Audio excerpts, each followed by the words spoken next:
Bueno, buenas noches, muchas gracias por la oportunidad. A ver, quise, quise traer un tema que estoy seguro que nuevamente va a ser motivo de debate, de discusión, más aún en un escenario político en el que en breve van a erigirse las nuevas autoridades electas a nivel municipal y departamental, y sobre todo en un contexto económico bastante complejo. Bueno, para nadie es desconocido lo que ha ocurrido el año pasado, pero de repente un poquito para, para ahondar en cifras, lo que ha dejado como saldo lo ocurrido el año pasado y lo que se sigue viviendo con cierto, no sé si dinamismo es la palabra, pero con seguridad, con algo de movimiento, si vale el término. Y la realidad es que si, si los ingresos del país ya estaban diezmados, eh, pues esta situación lo ha acentuado de sobremanera. ¿Y por qué este tema es importante? Es importante, a ver, primero, porque cuando empieza esta temática a, a tocarse nuevamente, ya prácticamente 10 años atrás, 10 años atrás, en el 2011, y empieza a tocarse porque la ley de censos actualmente vigente, una ley promulgada en el año 2001, al finalizar el gobierno de Jorge Quiroga, y luego de haber realizado el censo nacional del 2001, esta ley dispone porque está vigente, dispone que todos los años terminados en cero debe realizarse el censo de población y vivienda.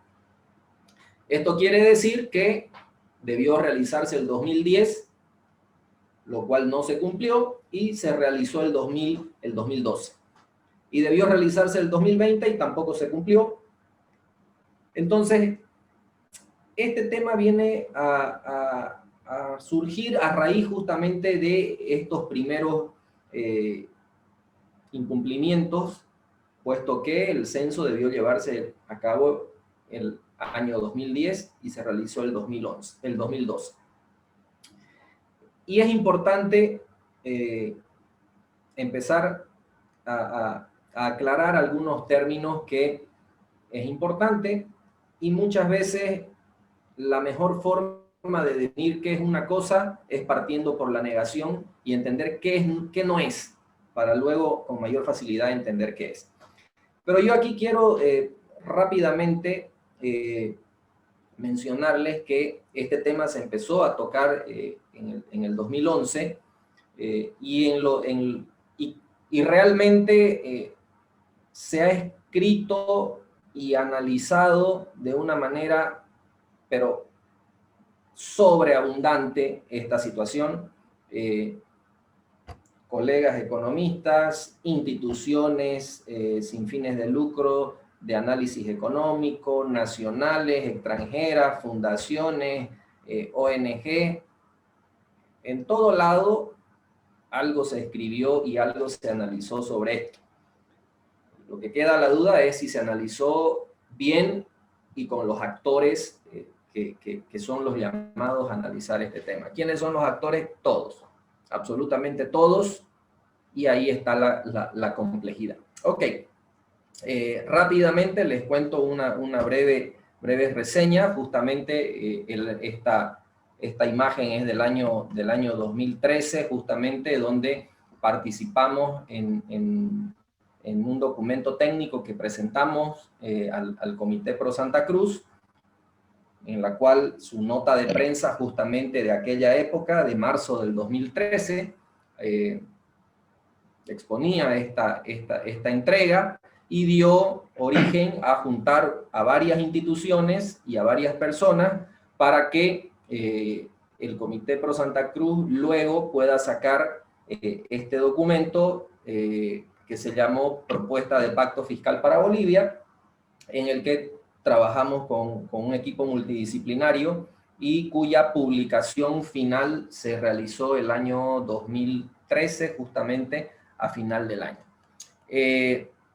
Luego, 5 años después, entre medio mucha tela para cortar, ya entramos a exponer un documento que se llamaba Federalismo Fiscal, que vamos a ver cómo son dos hermanos que se llevan muy bien de la mano el tema de federalismo fiscal, pacto fiscal. Y en esta oportunidad, en las jornadas de derecho autonómico, que justamente decía, repensando el Estado autonómico, avanza realmente la autonomía, y ahí pusimos esta ponencia que para esta oportunidad la hemos mejorado para traerles aquí. Yo aquí quiero mencionar un tema que también es importante, y es mencionar aquellas situaciones que originaron el censo del 2012. Si hacemos un poco de memoria, se llegó finalmente justamente en el Comité Pro Santa Cruz a una negociación con la ministra de Planificación del Desarrollo de aquella época, Viviana Caro, para que justamente los ajustes intercensales de proyecciones de población sean los que puedan considerarse para un tema central, que es justamente la asignación de recursos a regiones subnacionales y universidades públicas. Esto a raíz de que, si hacemos un poco de memoria, hubo una diferencia de más o menos 350.000 personas entre lo que las proyecciones para el censo del 2012 daban como población del departamento respecto a lo que finalmente se publicó como dato oficial. Y hubieron muchas publicaciones al respecto. El censo desaparece 300.000 cruceños, hubieron algunas boletas censales que se encontraron, si no me equivoco, en algún hangar, en fin, un problema que finalmente en teoría se llegó a este acuerdo político, si vale el término, y que finalmente pues no llegó a ejecutarse. Y digo no llegó a ejecutarse porque en este preciso momento la distribución considera los datos oficiales del censo del 2012, que a la fecha pues obviamente la población ha cambiado y se ha reconfigurado completamente. Y valga la redundancia, ya que Nino gentilmente me hizo el pie con hablar de nuestro prócer, de Ibáñez, que paradójicamente la ley de autonomía y descentralización lleva su nombre, la ley del 19 de julio del 2010, y que a la fecha es exactamente lo mismo que viene de hace tantos años atrás. Digo lo mismo, ¿por qué? Porque actualmente se sigue recaudando en función de la ley de impuestos de 1986, donde establece el sistema tributario que todos conocemos, que en el transcurso del tiempo se ha incrementado con más impuestos, como el impuesto a las transacciones financieras, el impuesto al juego, el impuesto a la participación del juego, el impuesto adicional a las utilidades del sistema financiero, últimamente el impuesto a las grandes fortunas, pero más allá de eso, sigue el mismo sistema tributario que fue diseñado bajo un escenario que recordaremos luego de la hiperinflación habiendo más de 400 impuestos, había que ordenar la casa y se definió una estructura tributaria que para entonces contemplaba ciertos regímenes especiales para determinados grupos que ahora buena parte del comercio se acoge a este sistema y tiene unas facilidades tributarias dentro de la informalidad que puede ser motivo de otro tipo de conversa. Ok, entonces, y luego, por supuesto, posterior, la ley del IDH que ante la negativa de la promulgación del presidente Mesa, pues la promulga Ormando Bacadíes y genera los ingresos fiscales que hoy por hoy dan soporte fundamentalmente a las entidades territoriales autónomas. Ok.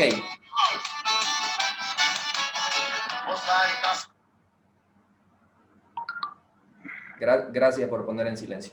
Ok, entonces, hablábamos de que de repente una de la mejor forma de definir qué es el pacto fiscal, pues vamos a partir diciendo qué no es. Y cuando se empieza a tocar este tema, la palabra pacto fiscal lleva inmediatamente a un golpe de vista y de pensamiento de redistribución de recursos. Por eso la ponencia la llamábamos pacto fiscal más allá del dinero. Y es que es eso. Es que es una de las aristas, no la primera, sino más bien de las últimas, lo referente a la redistribución de recursos, que viene de la mano con la política redistributiva. Pero para redistribuir algo, primero hay que generarlo. Entonces, no podemos pensar en comer la cena en el desayuno. Entonces, primero hay que generar esos recursos que luego se verá cómo se redistribuyen. Ok, pues una de las tantas aristas del pacto fiscal, y no la primera, sino de las últimas, es justamente la política redistributiva. ¿Y qué es la política redistributiva? Conceptualmente, una de las funciones básicas de la actividad financiera del Estado, que básicamente trata de reconciliar las diferencias que produce la redistribución de riqueza que hace el sistema de mercado y la distribución que la sociedad considera justa, en lo que, y aquí es importante, en lo que intervienen fundamentos éticos, políticos y económicos. Entonces, aquí tenemos dos conceptos fundamentales. Uno, la redistribución que hace el sistema de mercado y la redistribución que la sociedad considera justa. Y para determinar qué es justo, intervienen factores éticos, políticos y económicos. Entonces, ¿por qué a ver, en la Ley Marco de Autonomía del 19 de julio del 2010, daba pie a una entidad, el SEA, el Servicio Estatal de Autonomías, que tenía que preparar 6 meses después de conocidos los datos oficiales del Censo Nacional de Población y Vivienda 2012, la propuesta de pacto fiscal. Ok, voy a hacer un paralelismo. Normalmente, cuando se ejerce el ciclo presupuestario en el sector público, el presupuesto se aprueba normalmente a fines de octubre para el año siguiente. Por lo tanto, desde el mes de agosto, todas las entidades del Estado arman su presupuesto para el año siguiente. Es decir, que más o menos tardan unos 3 meses entre agosto a octubre para definirlo, presentarlo y finalmente ser aprobado en la ley financiera. Es decir, trabajan 3 meses para un año. Y resulta que acá alguien pensó que en 6 meses iba a poder plantear algo que tenía que unificar todo Bolivia para una política que iba a durar por lo menos 10 años. Entonces, normalmente se tarda 3 meses para un año y alguien pensó que en 6 se podía hacer mínimamente algo para 20 años. Ok. A la fecha no hay nada. ¿Y por qué digo esto? Porque justamente este criterio habla de la distribución que la sociedad considera justa. Y aquí, esto es como la selección nacional, ¿no? Somos más de 11 millones de habitantes y cuando juega nuestra selección somos más de 11 millones de directores técnicos, para quienes nos gusta el fútbol. Aquí ocurre exactamente lo mismo. Si empezamos a ver qué es lo que sería ético y lo que sería justo, aquí mismo, que no habemos ni 50 personas, no nos vamos a poner de acuerdo, por lo menos en un tiempo breve. Entonces, es un trabajo, con esto quiero decir que es un trabajo complejo, amplio y que se extiende de norte a sur y de este a oeste en todo el país. Por lo tanto, no es un trabajo de 6 meses, no es un trabajo de 1 año ni 2. Es un trabajo realmente complejo. Porque simplemente para mencionar algunos criterios de los 3 puntos que ahí menciona: ético, político y económico. Ok. En algún momento a mí me llegó por WhatsApp un meme que seguramente algunos de ustedes probablemente les habrá llegado. Un meme que decía, y no voy a entrar a analizar la información que ahí se decía, sino simplemente como ejemplo, decía: se requiere o se pide que exista un aborto legal y gratuito, mientras que para tratar el cáncer seguimos coleccionando tapitas. Ahí tenemos un componente ético tremendo. ¿Estamos? Bueno, ese es un ejemplo de lo que hay que discutir, porque la salud, de acuerdo al artículo 37 de la Constitución, es la función primigenia y primera responsabilidad financiera. ¿Qué quiere decir eso? Que mínimamente uno, agarrando cualquier presupuesto de cualquier entidad, llámese municipio, gobernación o estado central, pues si es primera responsabilidad, pues tendría que tener el mayor presupuesto respecto a demás competencias. Un ejemplo de lo ético. Pasemos a lo político. Un ejemplo de lo político. Resulta que las entidades territoriales autónomas, para ejercer sus competencias, reciben recursos. ¿Ok? La geografía política de los diferentes territorios es absolutamente diversa y compleja. Y, por ejemplo, si vemos desde el punto de vista de recaudación de tributos, llamémoslo así, de generación empresarial, no de recursos naturales, pues la mayoría de las recaudaciones están concentradas, en primer lugar, generadas en Santa Cruz, en segundo lugar, en La Paz, en tercer lugar, Cochabamba, y en una mucho menor parte, el resto. ¿Ok? Sin embargo, desde el punto de vista de recursos naturales, pues obviamente por la actividad hidrocarburífera, gasífera, Tarija, Santa Cruz, parte Chuquisaca. Entonces ahí viene el componente de político de la redistribución.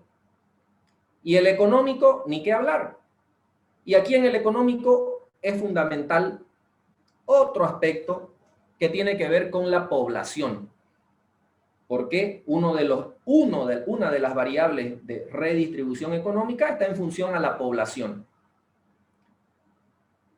Y la población la tenemos actualmente desactualizada. Oficialmente se está trabajando con la población del 2012. Pero además, si nos vamos y haciendo una analogía con la ley del diálogo del 2001, la ley del diálogo del 2001, por ejemplo, para los recursos de alivio de la deuda externa, los recursos HIPIC, establecía como una de las variables de redistribución la pobreza. Y obviamente, porcentualmente, existen departamentos que son que porcentualmente tienen población más pobre que otros.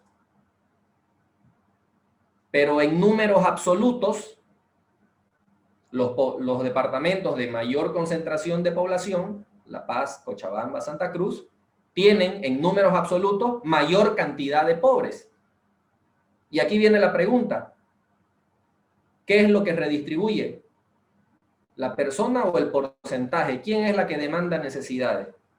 Bueno, otro factor de análisis, otro factor de tema de discusión en la mesa. Pues bien, simplemente he dado 3 ejemplos muy rápidos, muy concretos, de cómo se pueden multiplicar los escenarios de análisis cuando se toca el elemento de la redistribución de recursos. Repito, una de las variables del pacto fiscal. ¿Ok?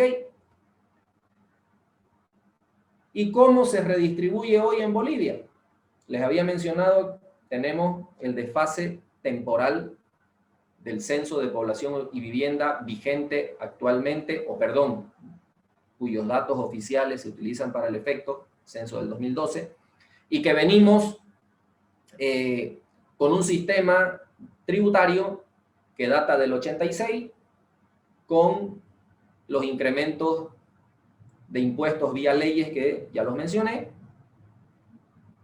Pues actualmente tenemos básicamente de lo que fue la ley de participación popular, la redistribución de la renta nacional de los impuestos coparticipables.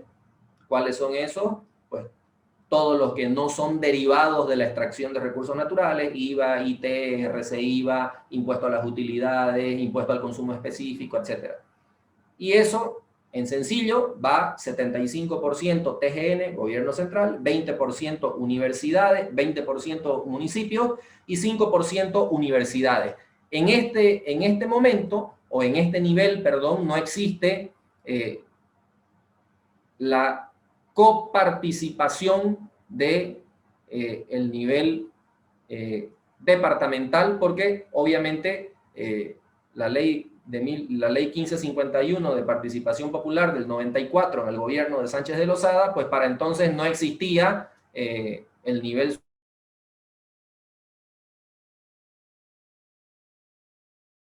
como tal, sino simplemente eran las prefecturas.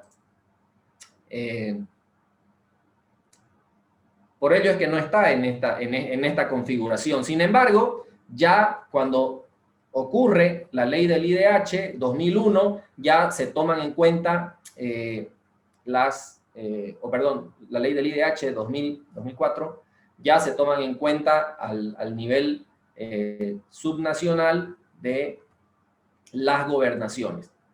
Entonces, en resumen, de todos los ingresos del país por conceptos de impuestos, regalías e IDH, actualmente, la gran parte de la torta la maneja el Estado central. ¿Y cuánto es? Ya estamos diciendo acá, por el lado de los coparticipables, 75% TGN, y por el lado del IDH, poco más del 40%. Muy bien, pues ¿de qué monto estamos hablando? Aquí podemos ver un cuadro que resume que para el 2018 la recaudación de impuestos internos y aduanas de los tributos coparticipables alcanzaron 49.200 millones de bolivianos, y el 2018 IDH y regalías 12.045, es decir, alrededor de 61.000 millones de bolivianos, de los cuales, como podemos ver ahí, en este caso de IDH y regalías, pues buena parte de la porción la maneja el Estado central. ¿Y por qué es importante mencionar esto? Porque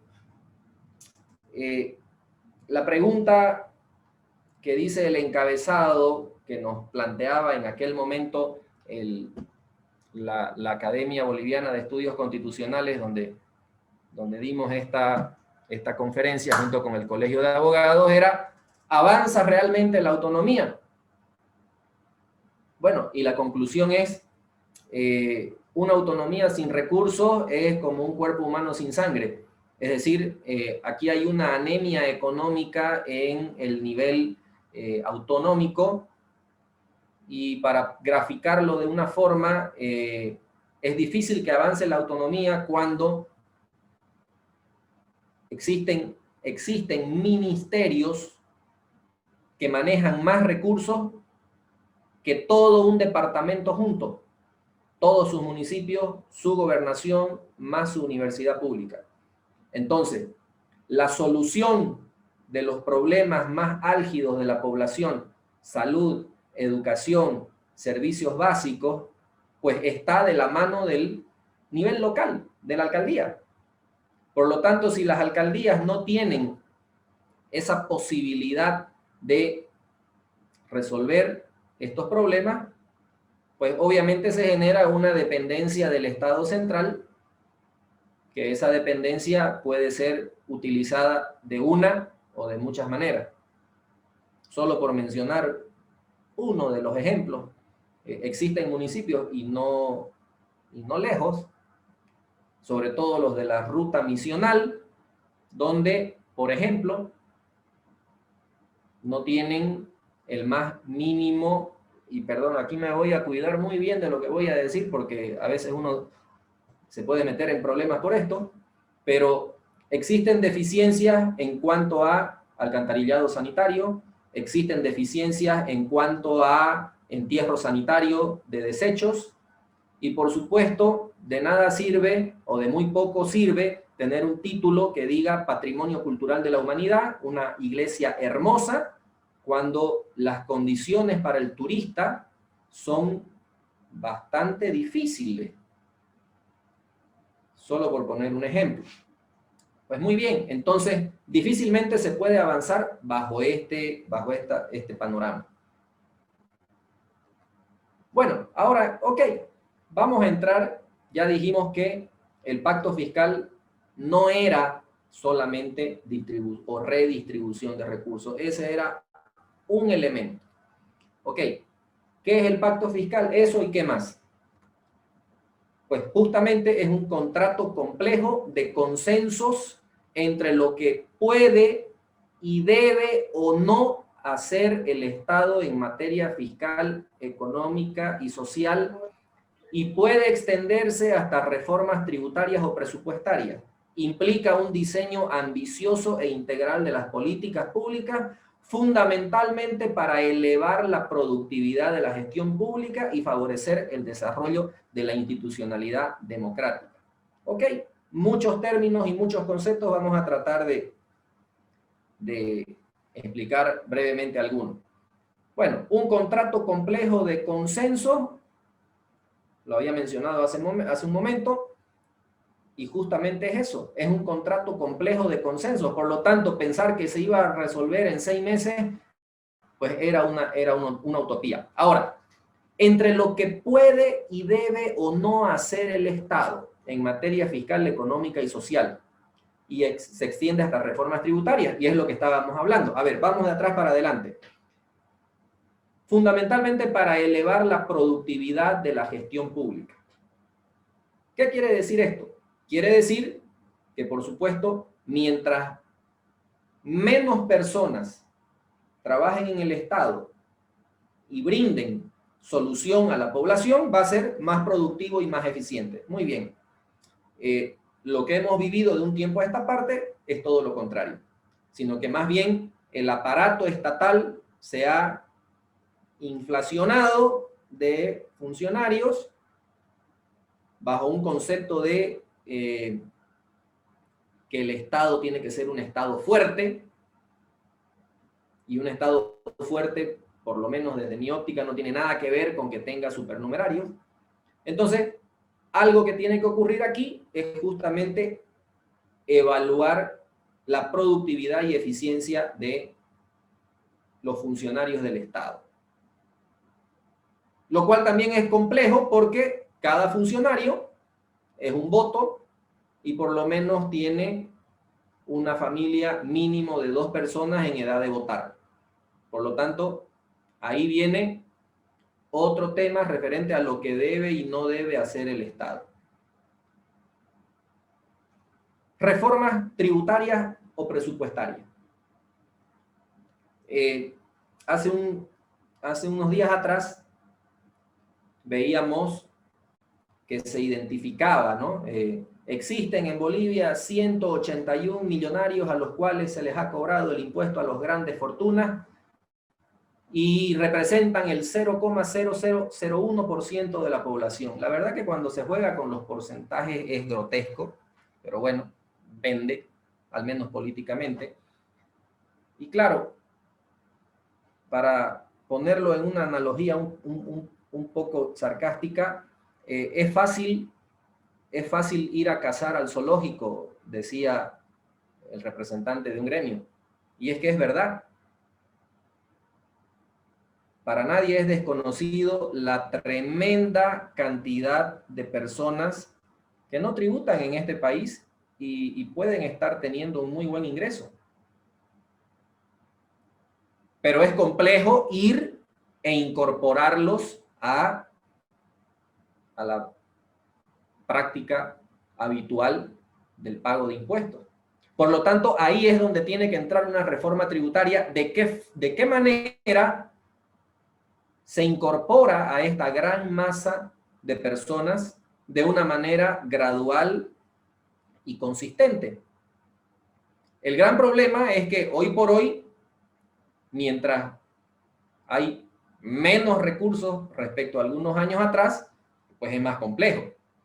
Pues hasta el 2013, cuando el Estado venía recibiendo bastantes ingresos provenientes de la venta del gas y del dinamismo interno, hubiera sido menos complejo establecer ciertas políticas de inserción en la vida tributaria.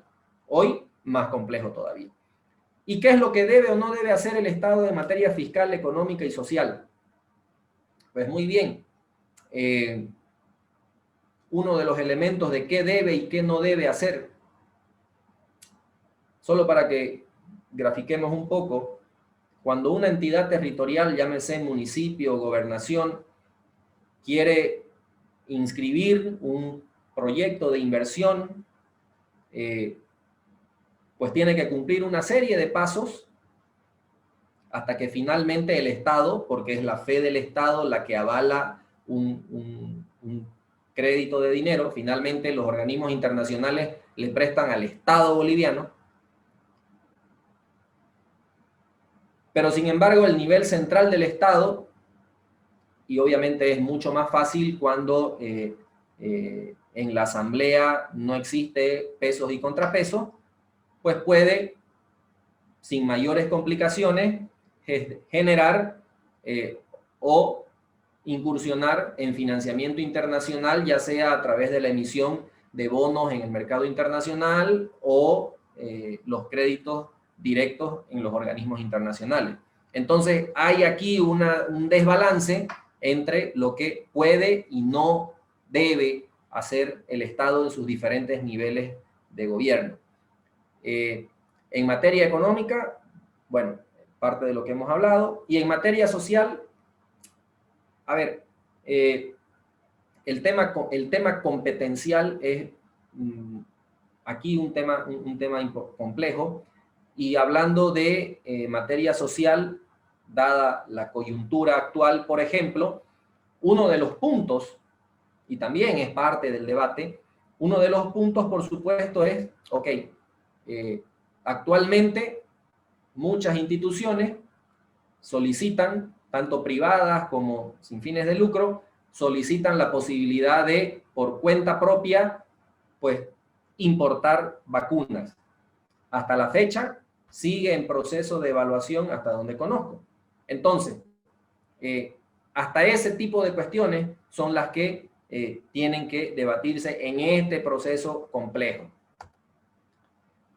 Ahora bien, ¿qué implica un pacto fiscal? Yo siempre digo el pacto fiscal es una mesa con 4 patas y un florero al medio. ¿Cuáles son esas 4 patas? ¿Qué, cómo, cuánto y cuándo? ¿Qué es el qué? El qué, pues tenemos que debatir, o se tiene que debatir, pues alguna disciplina fiscal que tiene que existir en todo el Estado, en todos sus niveles de administración, central, municipal, departamental, regional, indígena y bueno, todo lo que quieran.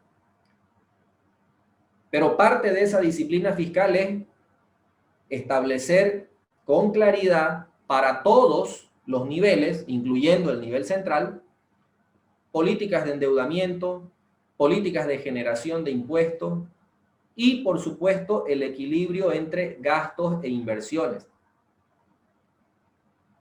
El cómo, ¿ok? Las políticas de operativización ejecutiva, que no es más otra cosa que cómo administro y cómo ejerzo esos presupuestos.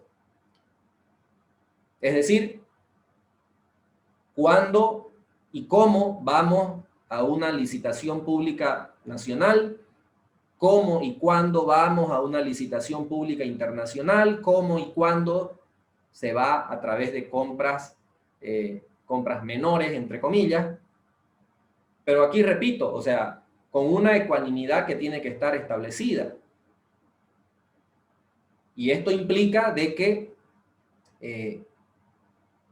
salvo decretos nacionales de excepción, pues se saltan procesos y obviamente esto lleva a muchas situaciones.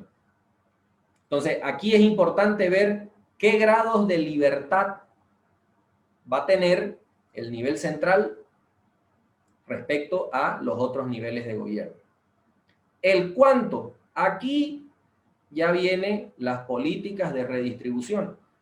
Es decir, esta transferencia de recursos, pero ¿en función a qué? Existen muchos porcentajes que de manera muy discrecional van surgiendo, pero sin ningún tipo de respaldo técnico probablemente. ¿Por qué? Porque hay un punto fundamental y es el florero del que yo hablaba, y lo graficaba de esta manera porque una mesa de 4 patas, si le falta una, se cae y el florero termina en el suelo.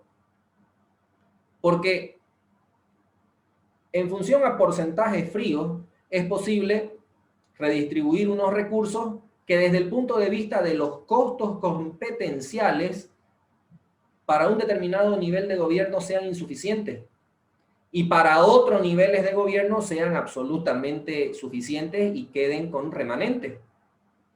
Esto, por ejemplo, se ha visto en muchas prácticas donde los municipios, algunos municipios, terminan con tremendos excedentes de recursos.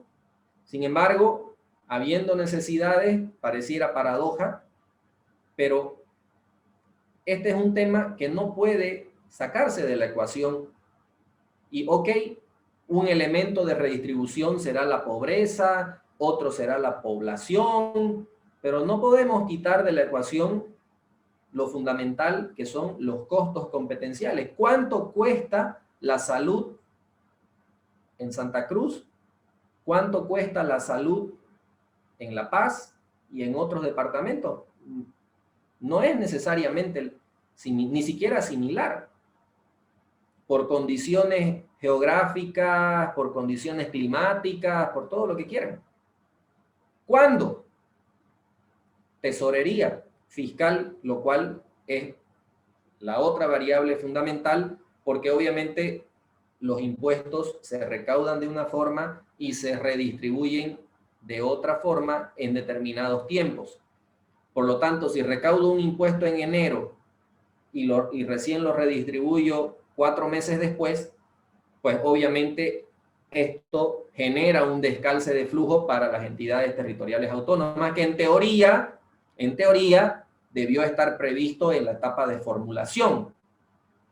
Pero no nos olvidemos de que existen diversos niveles de cualificación en las estructuras administrativas de los diferentes municipios y gobernaciones, y obviamente mientras más alejados están de los centros urbanos, pues menores capacidades técnicas se pueden encontrar.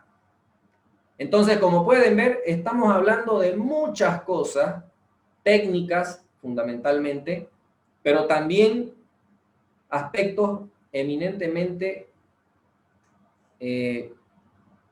subjetivos, si se quiere, y por lo tanto el trabajo se hace bastante complejo. Ok, entonces, ¿qué es el federalismo fiscal?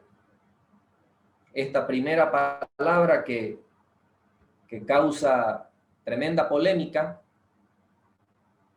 pues cuando vean qué es el federalismo fiscal, y si se fijan la cita, estamos hablando de hace 50 años, por lo tanto no es un concepto nuevo, no es algo que se inventa desde cierta parte del país. Pues, ¿qué es el federalismo fiscal? Y fíjense, y díganme si no es algo que actualmente se realiza, y es que la naturaleza del federalismo fiscal es la coexistencia de niveles centralizados y descentralizados en el proceso de toma de decisiones de los estados. Los gobiernos locales no serían solo capaces de decidir sobre el uso de sus propios recursos, sino de asumir los costos de sus decisiones, y esta coexistencia de diferencias regionales entre las preferencias de los individuos y las políticas públicas. Entonces, ¿qué quiere decir esto? Pues, por supuesto que la forma de resolver un problema de salud en el Beni no tiene por qué ser la misma que en La Paz, por perfil epidemiológico, por la N cantidad de variables que pueden haber. Yo podré resolver el tema de la comunicación de una forma en un territorio y de otra en otro territorio. Entonces, es una práctica, conceptualmente, que la estamos viviendo, que no se hace de una manera tan correcta como debiera. De repente es otra discusión, pero si analizamos el fondo y el trasfondo del concepto, es lo que actualmente se hace. Se hace con los consejos provinciales de participación popular, que son los elementos de discusión respecto a los recursos gubernamentales, los recursos municipales de la misma forma a través de los comités de vigilancia, en fin. O sea, no es algo que se está inventando desde ahora, es algo que viene ya desde hace más de 50 años y que en la práctica se hace. Muy bien, en resumen, el pacto fiscal es el instrumento de política pública que operativiza el federalismo fiscal, y en otras palabras es una forma clara de ejercer una práctica descentralizadora o autónoma de las políticas públicas. Por lo tanto, si se requiere y se quiere que se avance hacia un Estado realmente autonómico, el pacto fiscal tiene que realizarse y tiene que generarse un escenario no de corto plazo, porque el diseño de todo este consenso es realmente complejo. Lo último que se fue trabajando en esta materia fueron las mesas de trabajo de pacto fiscal, que si la memoria no me falla, se llegaron a 6 reuniones. Pero, ¿reuniones entre quién? Entre el presidente, un consejo de ministros, algunos gobernadores, algunos representantes de las federaciones de municipios, y pare de contar. En teoría, estas personas llevan a esta mesa el unísono de lo que recaban de su población. Pero no es en una mesa selectiva que se va a tratar de resolver. A ver, finalmente es una decisión política y será una decisión política la que lleve a que esta materia se profundice y en algún momento se ejecute. Caso contrario, esto va a tener una dilatación que probablemente no llegue a mayores, porque hay que entender algo que es muy claro, ¿no? Quien maneja el dinero, maneja el poder. Y soltar dinero es soltar poder. Y eso hay que entenderlo en su cabal dimensión para saber por qué no se profundiza esta situación. Entonces, ¿cuál es el mensaje final? Y aquí me voy a ir a muchos años más atrás, en la época de la Revolución Mexicana. No es tanto la masa de los impuestos como su distribución y la forma de recaudarlos lo que causa la miseria de los pueblos.